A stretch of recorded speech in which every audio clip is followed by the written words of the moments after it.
वर्षभराचा मसाला बनवण्यासाठी आपला मसाला तर तयार आहे, पण मिरची मऊ पडली, त्यामुळे अशी मी पुन्हा सकाळी वाळत घातली आहे. सकाळचे 10 वाजलेत आणि हे असं वातावरण, हे घराशेजारचं वातावरण आणि असं वातावरण असलं की छान वाटतं बघा. शेती वगैरे म्हणजे हिरवळ वगैरे अशी आहे. मिरची जर मऊ असेल ना तर आपला जो मसाला असतो म्हणजे तिखट जे मिरची पूड होते ती तयार ना बारीक अशी पडत नाही. त्यामुळे ही काळजी घ्यावी लागते की मिरची पूर्ण सुकवावी लागते. तर दुपारी ना 1:30पर्यंत मी मिरची ठेवलेली. ऊन बघा कसलं आहे.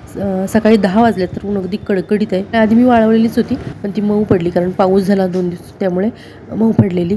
खारुताई बघा अशी झाडं वगैरे असली ना आजूबाजूला की असं आपल्याला छोटे छोटेसे पक्षी प्राणी बघायला मिळतात. तर म्हटलं शेअर करूया. त्यामुळे मिरची कधीही अगदी पूर्ण वाळवायची, त्यामुळे अगदी बारीक अशी मिरची पूड पडते. मिरच्यावर उन्हात घालून आले तर सासूबाईने ते कुरडईचं ना पीठ शिजून घेतलेलं आणि ते कुरडई घालून घेत आहेत. हे पीठ चुलीवर शिजवलं आहे, कारण आता माहीत आहे की गॅस खूप टंचाई सगळीकडेच चालू आहे. त्यामुळे चुलीवर बहुतेक वेळेला असे पदार्थ चुलीवरच केले जातात. पीठ अगदी व्यवस्थित झालेलं, कुरडई पडते त्यावरून लक्षात येत असेल की छान पीठ शिजलेलं होतं. आणि हे मोठ्या मोठ्या घालतात कुरडई, त्यामुळे बघा साच्यात एकाच वेळेला एक घातली की नाही ती तेवढीच होते. नमस्कार, मी पद्मजा, राजाराणीच वर्ल्ड आपल्या यूट्यूब चॅनलवर मी आपल्या सर्वांचं मनापासून स्वागत करते. आजचा दिवस तुम्हाला सुखासमाधानाचा आणि आरोग्यपूर्ण जाऊ हीच ईश्वरचरणी प्रार्थना. हा आमचा सांश खेळतोय पळतोय इकडे तिकडे. आणि ह्या 4 नंबरच्या सासूबाई त्यांनी ती गवताची पेंडी आणली आणि इकडे ह्यांचं कुरडई करायचं चालू आहे. साच्यातून एक पडत होती म्हणून म्हटल्या असा घेते, हा पितळी असतो ना त्यात घेऊया म्हटल्या. मग 3-4 होतात का बघूया, त्यात भरून आता बघतायत. लाकडी मग साची ना 2 पाहिजेत आणि भरून देणारे मग एक असली की मग ते होतं, पण लाकडी साची मग 2 पाहिजेत. आणि हे म्हणतात भाजत होतं, त्यामुळे त्याला म्हणत होते की त्याला धरूया त्या साच्याला, म्हणजे कसं होईल भाजणार नाही. पण कुरडई काय वेळेला काय होतं गरम गरम घालायला लागते, नाहीतर मग नंतर ते असे गाठी झाल्यासारखे होतात, त्यामुळे गरम गरम घालायला लागते. इकडे तिकडे खेळायचं चालू झालेलं आहे. अजून सुट्ट्या पडलेल्या नाहीत त्याला, पण खेळतोय. सकाळची शाळा असते आणि आज गेला नाही, त्यामुळं आज खेळतोय. हा इकडे गुराळ येते, ते आपलंच गुराळ आहे.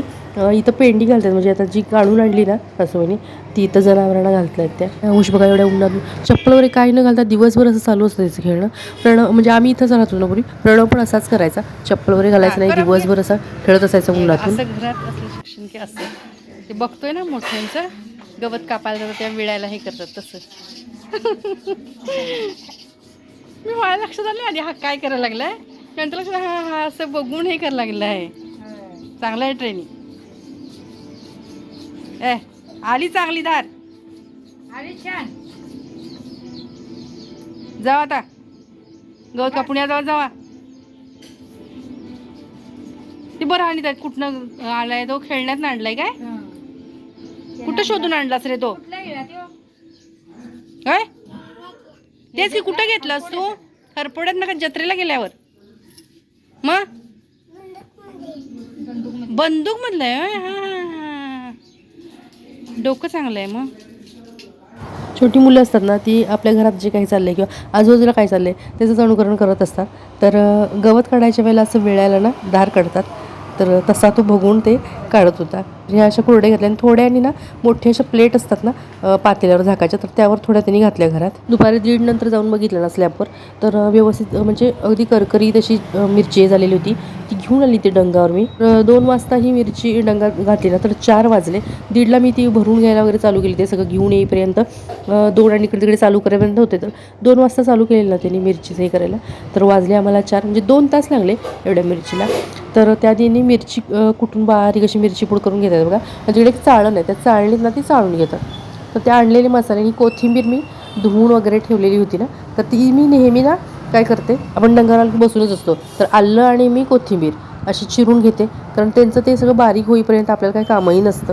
आणि ते मोठ्याने आवाज येतो तेव्हा आपण बोलूही शकत नाही, काय फक्त घेतलं तर मोबाईल घेऊ शकतो. मग त्यापेक्षा मी तिथं जाऊन चिरते. बरीच वर्ष झालं मी असंच करते. तर आत्ता त्यांनी तो घेतला बघा, त्या बाजूला चाळणीनं तो बारीक अशी पुन्हा पूड अशी करतात आणि ती राहिलेला जो काय वरती आणि मोठा चुरा असेल ते पुन्हा बारीक करतात. मिरची पूड बारीक करून घेतल्याने तोपर्यंत गरम मसाला जो काय भाजलेला होता ना तो टाकला आता बारीक करायला. ऑलरेडी मशीनमध्ये पण बारीक करून देतात, मशीन असतात वेगळ्या, तिथे पटकन होते.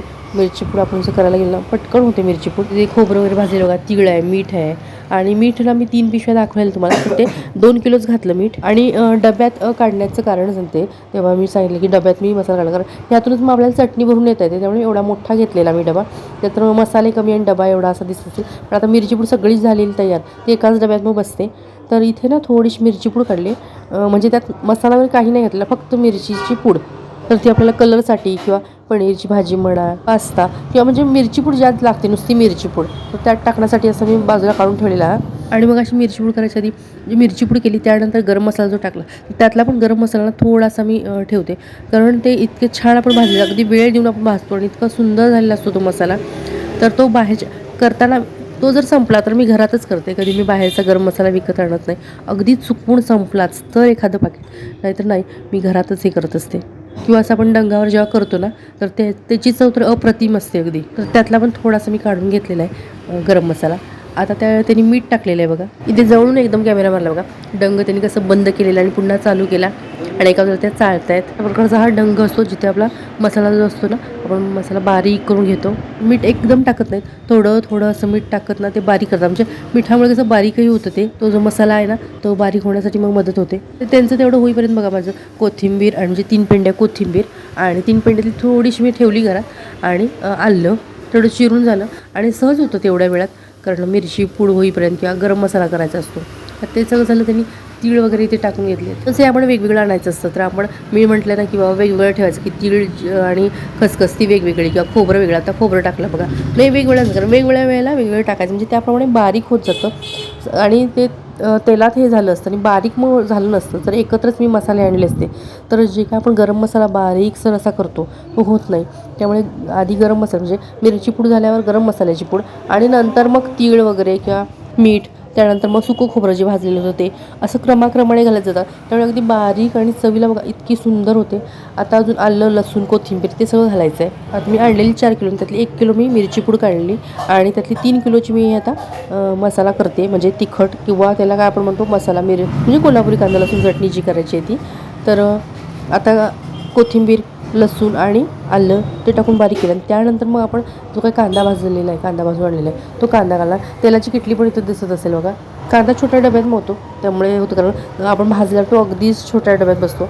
तरी हे सगळं बारीक करून घेणार, आणि नंतर मग ते घालून मग तेल शेवटी, अगदी सगळ्यात शेवटी तेल घालून घेणार. मीठ मात्र इथं मी 3 किलोला, म्हणजे 3 किलो मिरची ही केली आपण कांदा लसूण चटणी, तर त्याला 2 किलोच त्यांनी वापरलं. 1 किलो मिरची, म्हणजे 1 किलो जे काय मीठ होतं शिल्लक ते मी घरी आणलं, कारण ते मग जास्त झालं असतं मीठ, कारण 4 किलो तर मी 1 किलो काढून ठेवली ना.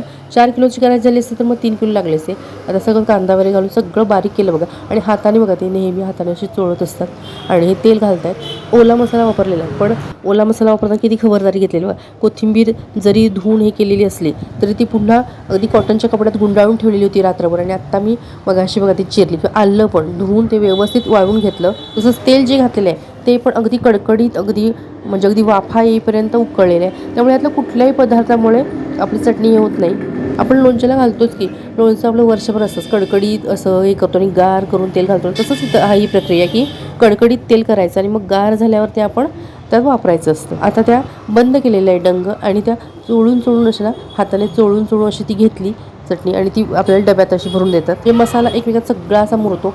आता हा डब्यात जरी मी भरून आणला तरी आज हा मी भरून ठेवणार नाही, तर आज असा पूर्ण दिवसभर, म्हणजे रात्रभर असाच ठेवायचा, आणि उद्या सकाळी मग मी तो भरणार. पूर्ण अगदी दोन्ही हाताने चोळून ते करतात. आणि आमच्या गप्पा झाल्या, कारण मग अशी कसं झालेलं, ते डंग चालू असल्यामुळे आपण बोलत नाही अशा वेळेला, तर आता दोघी बोलतोय आम्ही. आणि होतं कसं बघा, मिरची घरात आणली की घरात आणल्यापासून ती जोपर्यंत आपली चटणी पूर्ण होत नाही तोपर्यंत आपल्याला ना व्यवस्थित झोप लागत नाही. कधी एकदा मिरची म्हणजे चटणी होते असं होतं आपल्याला. ज्या दिवशी व्यवस्थित चटणी आपली होते, आपण घरात घेऊन येतो, तेव्हा मग शांत, अगदी निवांत वाटतं आपल्याला, कारण ती वर्षभराचं असते आपली साठवणूक. त्यामुळे आपण इतकी काळजी घेत असतो त्याची. कलर वगैरे आता तुम्हाला दिसलाच असेल, अगदी सुंदर कलर आलेला आहे. आमच्या इथे ना मिरची म्हणजे म्हणतात असं की मिरची चेचून द्यायचा रेट काय, तर 50 रुपयानं आहे. इथं मला त्यांनी 45नं लावलेलं, कारण आम्ही आमच्या घरात कसं होतं, आता तुम्हाला दाखवलं मग त्या 2 सासूबाई वगैरे अशी सगळ्यांची मिळून अजून आहेत काही सासूबाई, तर सगळ्यांची मिळून अशी 20-25 किलो चटणी होते. मी बरीच वर्ष तिथं करतोय. बऱ्यापैकी 50 रुपयाने रेट चालू आहे. हा जो रेट सांगितला ना तो आमच्या इथला आहे. प्रत्येक भागात वेगवेगळा असतो. तर ज्या पद्धतीने कोल्हापूर कांदा लसूण चटणी मी करते ती पूर्ण पद्धत तुमच्याशी मी शेअर केलेली आहे. तर आजचा व्हिडिओ आवडल्यास नक्की लाईक, शेअर आणि आपल्या यूट्यूब चॅनल अजूनही सबस्क्राईब केलं नसल्यास प्लीज सबस्क्राईब करा, किंवा हा व्हिडिओ तुम्ही नवीनच पाहत असल्यास प्लीज सबस्क्राईब करा. पुन्हा भेटू अशाच एका नवीन व्हिडिओसोबत. तोपर्यंत नमस्कार.